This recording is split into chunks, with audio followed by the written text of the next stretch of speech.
পাওয়া মুশকিল করে তারপরে বাড়ি নিয়ে যাবো। জানো তো একটা মজার কথা, এইটা দিয়েও না অনেক কিছু রান্না করে খাওয়া যায়। অন্য একদিন তোমাদের সঙ্গে শেয়ার করবো। চলো যাও।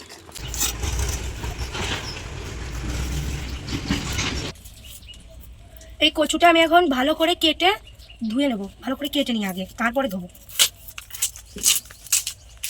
আমি এই গোড়ারটুকু নেবো না, গোড়া তো না, ওটাকে বলে আগা।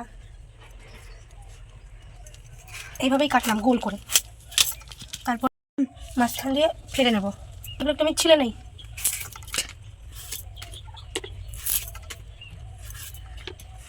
বেশি বেশি করে ফেলে দেবো একটু, না হলে আবার সমস্যা আছে।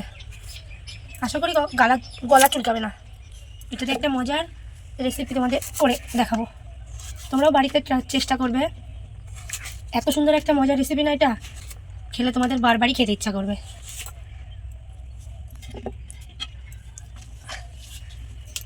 এটার থেকে আমি অর্ধেক নেব, আর অর্ধেক নেব না, তাহলে আমার বেশি হয়ে যাবে।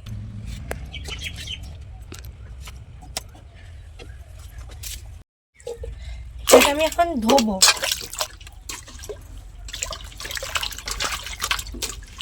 আমার কিন্তু হাত চুলকাচ্ছে না। অনেক সময় অনেক কচু আছে যেটাতে হাত চুলকায়, আমার একটু হাত চুলকায়নি। এটা হচ্ছে আমি পুরাবো ভালো করে। এটা থেতলো করে নিলেও হয়, কিন্তু আমি সুবিধার্থে পুড়িয়ে নিচ্ছি। পুড়িয়ে নিলে কষ্টটা কম হবে বাটার সময়।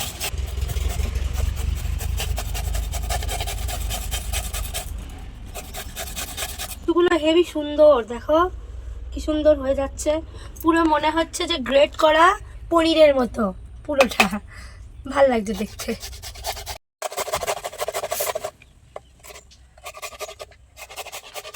কচুটা আমার পুরো মেশানো হয়ে গেছে, ম্যাশ করা। এখন আমি এগুলো বাটবো।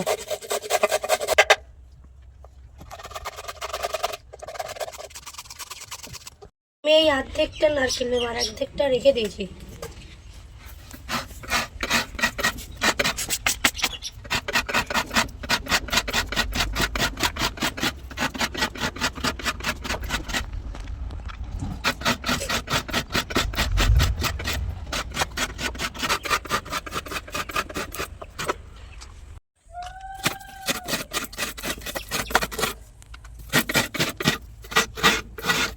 বন্ধুরা দেখো নারকেলটা কত বড় মালা, এখনো পুরোপুরি পেকে উঠতে পারিনি, হয়ে গেছে।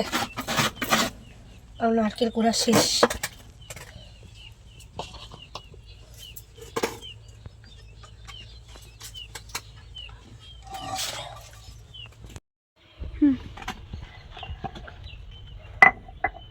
আমি কালো সর্ষে পাইনি জন্য সাদা সর্ষে আমার বাড়িতে ছিল, আমি সাদা সর্ষে দিচ্ছি। তোমরা চাইলে কালো সর্ষেও দিতে পারো। সবটা দেবো না, এতটা মতো দেব।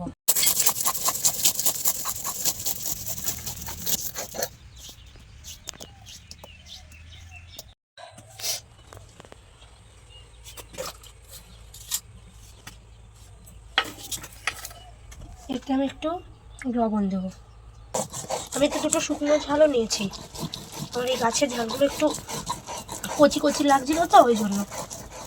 তোমরা শুধু কাঁচা ঝাল দিয়েও বাটতে পারো, অথবা শুধু শুকনো ঝাল দিয়েও বাটতে পারো।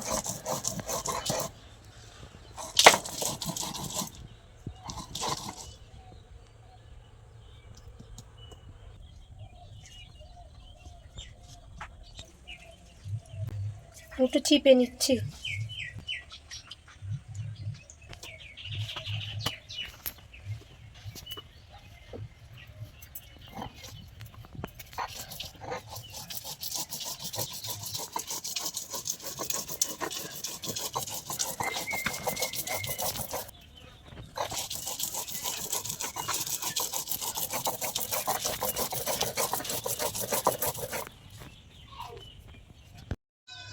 এই কচুগুলো হাত চুলকায়নি, যার জন্য আমি চিপে নিতে পারলাম হাত দিয়ে।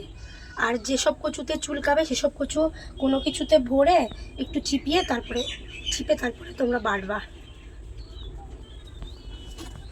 যেগুলোতে আর কি চুলকায়। আমার বাটা প্রায় শেষ।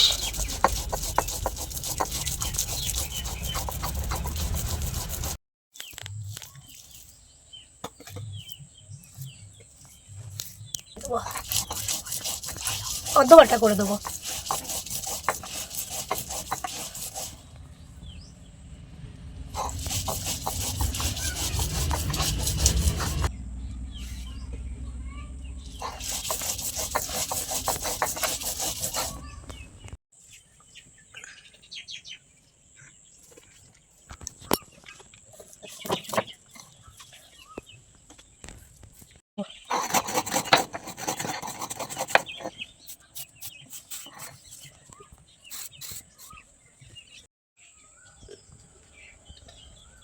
সর্ষের তেল দিয়ে আমি একটু মাখিয়ে তারপর দেখব যে লবণ ঠিক আছে নাকি ঠিক নেই।